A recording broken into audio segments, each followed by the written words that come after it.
તો આજ મુદ્દે વધુ જાણકારી મેળવીશું ટીવી 9ના સંવાદદાતા દર્શલ રાવલ પાસેથી। દર્શલ, થોડીવારમાં વડાપ્રધાન નરેન્દ્ર મોદી વસ્ત્રાલ પહોંચવાના છે, ત્યાં પણ જે યોજના છે શ્રમયોગી માનધન યોજના જે છે તેને લોન્ચ કરશે। આ સમગ્ર મામલે અત્યારે કાર્યક્રમ સ્થળ ઉપર કયા પ્રકારની તૈયારીઓ દર્શલ?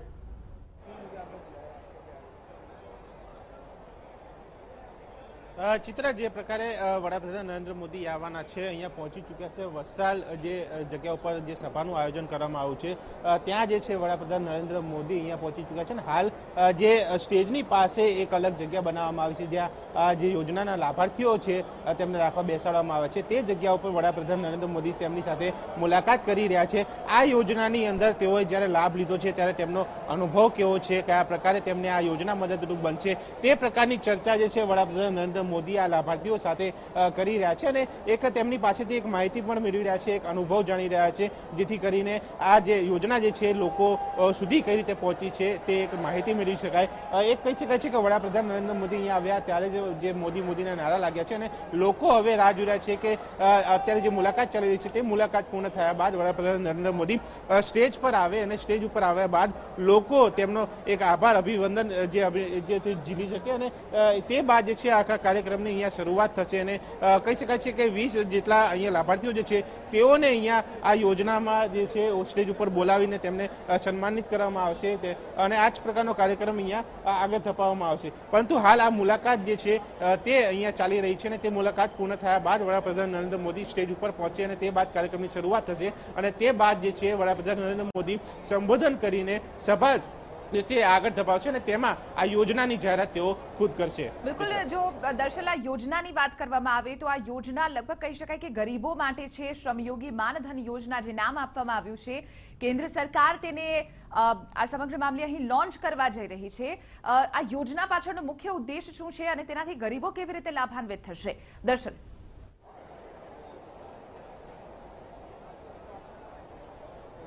ચિત્રા, જે પ્રકારની આખી યોજના બનાવવામાં આવી છે કામદારો માટેની મહત્વની આ યોજના કહી શકાય છે, કારણ કે જે કામદારો જે છે તેમને એક વૃદ્ધાવસ્થામાં અથવા તો ભવિષ્યમાં કોઈ પ્રકારનો એક ટેકો નથી રહેતો હોતો આર્થિક રીતે, તે અહીંયા દૂર કરવાનો પ્રયાસ છે। આખી જે યોજનાની વાત જે છે જે 40 વર્ષ સુધીના જે કામદારો જે છે તે લાભ મેળવી શકશે, 18 થી 40 વર્ષ સુધીના, અને તેમાં તેઓએ નિશ્ચિત એક રકમ જે છે દર મહિને આપવાની રહેશે, જેમાં 18 વર્ષના જે લોકો જે છે તેમને 55 રૂપિયા અને અન્ય જે છે તેમને 200 રૂપિયા આપવાના રહેશે। તે ભંડોળ જે છે તે સરકાર એકઠું કરશે અને તે એકઠું કરેલા ભંડોળમાંથી 60 વર્ષની જ્યારે ઉંમર થશે તે બાદ દર મહિને આ જ લાભાર્થીઓને 3000 રૂપિયા મહિને આપવામાં આવશે। પરંતુ આ તમામ પ્રક્રિયા માટે લાભાર્થીઓએ એક રજીસ્ટ્રેશન કરાવવાનું રહેશે, તે રજીસ્ટ્રેશન હશે તો જ તેઓને આ લાભ મળશે અને તે બાબતની જાહેરાત જે છે તે બજેટ દરમિયાન કરવામાં આવી હતી અને 15 ફેબ્રુઆરીથી આ જે છે રજીસ્ટ્રેશનની કામગીરી તે શરૂ કરી દેવા છે ને એક આંકડો અંદાજો લગાવવામાં આવ્યો છે 10 કરોડ જે લોકો જે છે તે લાભાર્થીઓ આનો લાભ લઈ શકે છે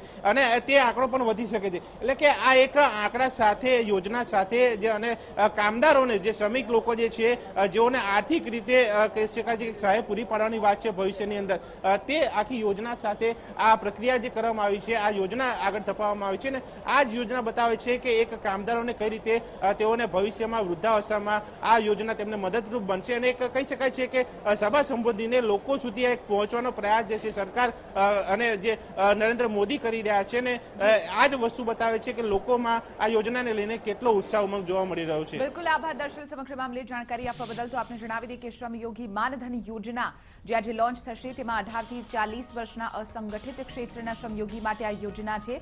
10 કરોડ લોકોને આ યોજનાની અંદર આવરી લેવા માટેનું લક્ષ્યાંક કેન્દ્ર સરકાર તરફથી અહીં મૂકવામાં આવ્યું છે। કેન્દ્ર સરકારે 15મી ફેબ્રુઆરીથી તેનો જે અમલ છે તે શરૂ કર્યો છે અને જેનું લોન્ચિંગ આજે ગુજરાતમાં થશે। આપને જણાવી દઈએ કે બાંધકામ શ્રમયોગી રિક્ષા ચાલકો તેમજ આશા વર્કર્સને અહીં લાભ મળશે, તેઓને સીધો લાભ પહોંચાડવા માટે આ પ્રકારની યોજનાને લોન્ચ કરવામાં આવશે।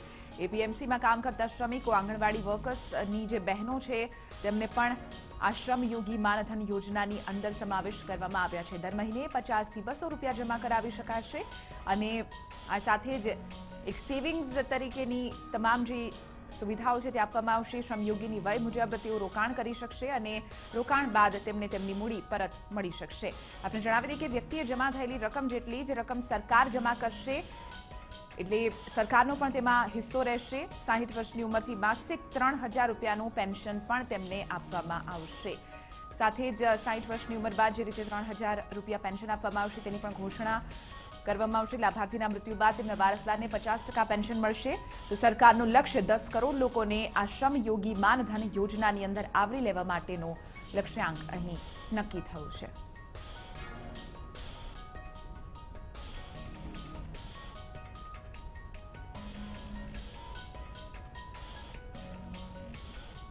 મહત્વની વાત છે કે અત્યારે કાર્યક્રમ સ્થળ ઉપર વડાપ્રધાન નરેન્દ્ર મોદી પહોંચી ચૂક્યા છે અને ટૂંક સમયમાં જ શ્રમયોગી માનધન યોજના જે છે તેને લોન્ચ કરવામાં આવશે। અને અત્યારે મંચ ઉપરની એક તરફની તસવીર પણ આપ જોઈ શકો છો।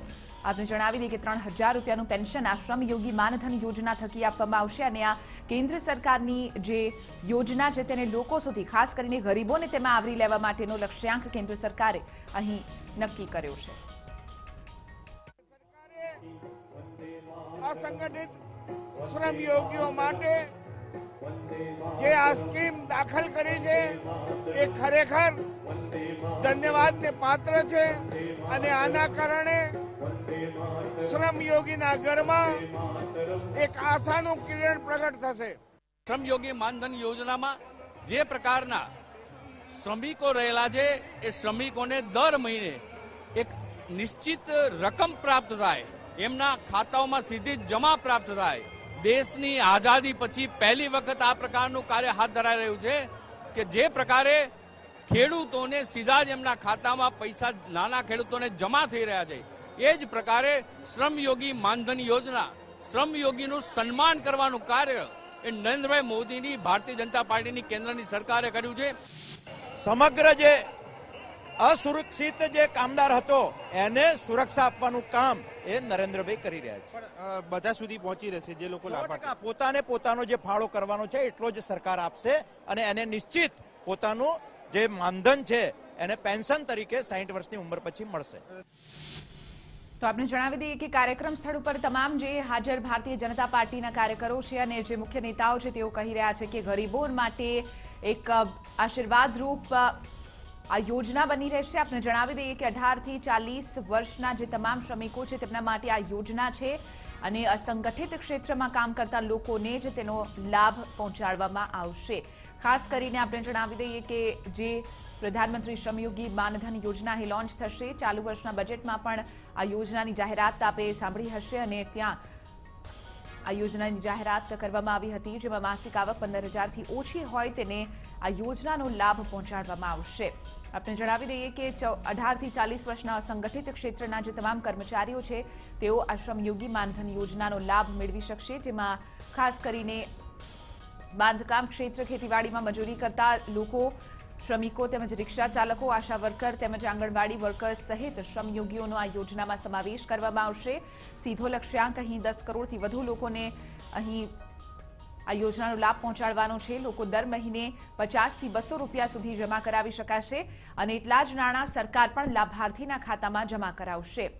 તો 60 વર્ષની ઉંમર બાદ સરકાર માસિક 3000 રૂપિયા પેન્શન આપશે અને લાભાર્થીના મૃત્યુ બાદ તેમના વારસદારને 50% પેન્શન મળશે। બે તસવીર આપ ટીવી સ્ક્રીન ઉપર જોઈ શકો છો કે જ્યાં આ પહેલા જે કાર્યક્રમ હતો ત્યાં વડાપ્રધાન નરેન્દ્ર મોદી પહોંચ્યા હતા અને જ્યાં કેશુ બાપાને અહીં તેઓ પગે લાગતા જોવા મળ્યા હતા। મહત્વની વાત છે કે વડાપ્રધાન નરેન્દ્ર મોદીનો આજે ગુજરાતનો બીજા દિવસનો પ્રવાસ છે કે જ્યાં આજે પણ અન્નપૂર્ણાનો જે કાર્યક્રમ હતો, પ્રાણ પ્રતિષ્ઠા મહોત્સવ હતો, ખાસ કરીને લેવા પાટીદારોનો આ મહોત્સવ હતો, ત્યાં વડાપ્રધાન નરેન્દ્ર મોદી પહોંચ્યા અને મંચ ઉપરની તસવીર આપ જોઈ શકો છો તે રીતે। તો આ સાથે જ જે બીજી તસવીર આપ જોઈ શકો છો કે જ્યાં વડાપ્રધાન નરેન્દ્ર મોદી પ્રધાનમંત્રી માનધન યોજનાને લોન્ચ કરશે અને ત્યાં પણ મોટી સંખ્યામાં જે લાભાન્વિતો છે તેઓને બોલાવવામાં આવ્યા છે અને લાભાન્વિતો અત્યારે વડાપ્રધાન નરેન્દ્ર મોદીની રાહ જોઈ રહ્યા છે। આ સાથે જ બે તસવીર આજના દિવસની, ગઈકાલથી જે મેરેથોન કાર્યક્રમમાં વડાપ્રધાન નરેન્દ્ર મોદી હાજરી આપી રહ્યા છે। ગઈકાલે દિલ્હીથી જામનગર બાદ અમદાવાદમાં 2 કાર્યક્રમોમાં તેઓએ હાજરી આપી। પાટીદારોની વચ્ચે વડાપ્રધાન નરેન્દ્ર મોદી ગઈકાલે બપોરે જોવા મળ્યા અને જ્યાં ઉમિયાધામના ભૂમિપૂજનમાં વડાપ્રધાન નરેન્દ્ર મોદી પહોંચ્યા, ત્યારબાદ વિકાસની મેટ્રોને લીલી ઝંડી આપી વડાપ્રધાન નરેન્દ્ર મોદી। અને આજની આ 2 તસવીર જેવી ટીવી સ્ક્રીન ઉપર આપ જોઈ શકો છો, અડાલજમાં વડાપ્રધાન પહોંચ્યા હતા અને અન્નપૂર્ણા પ્રાણ પ્રતિષ્ઠા જે મહોત્સવ હતો તેમાં વડાપ્રધાન નરેન્દ્ર મોદીએ ભાગ લીધો। તો બીજી તરફ વસ્ત્રાલમાં અત્યારે વડાપ્રધાનની રાહ જોવામાં આવી રહી છે। કાર્યક્રમ સ્થળ ઉપરની તસવીર આપ જોઈ શકો છો તે રીતે તમામ તૈયારીઓ પૂર્ણ થઈ ચૂકી છે અને ભાજપા સરકારના જે તમામ નેતાઓ છે અને મંત્રીઓ છે, પ્રધાનો છે, તેઓ પહોંચી ચૂક્યા છે અને જે પણ આ યોજનાથી લાભાન્વિત થશે એ તમામ લોકો અહીં મોજૂદ છે. ખાસ કરીને આપણે જણાવી દઈએ કે ગરીબોને આ સીધી સહાય પહોંચાડવા માટેનું કેન્દ્ર સરકારનું લક્ષ્ય છે અને 10 કરોડ લોકોને આ યોજનાનો લાભ આપવામાં આવશે. મહત્વની વાત છે કે આ વર્ષે જે અંતરિમ બજેટની ઘોષણા કરવામાં આવી હતી એ બજેટમાં પણ આ યોજનાનો ઉલ્લેખ કરવામાં આવ્યો હતો. પ્રધાનમંત્રી માનધન યોજનાનો ઉલ્લેખ આ બજેટમાં પણ કરવામાં આવ્યો હતો અને આખરે આ યોજના છે તેને લોન્ચ કરવામાં આવશે.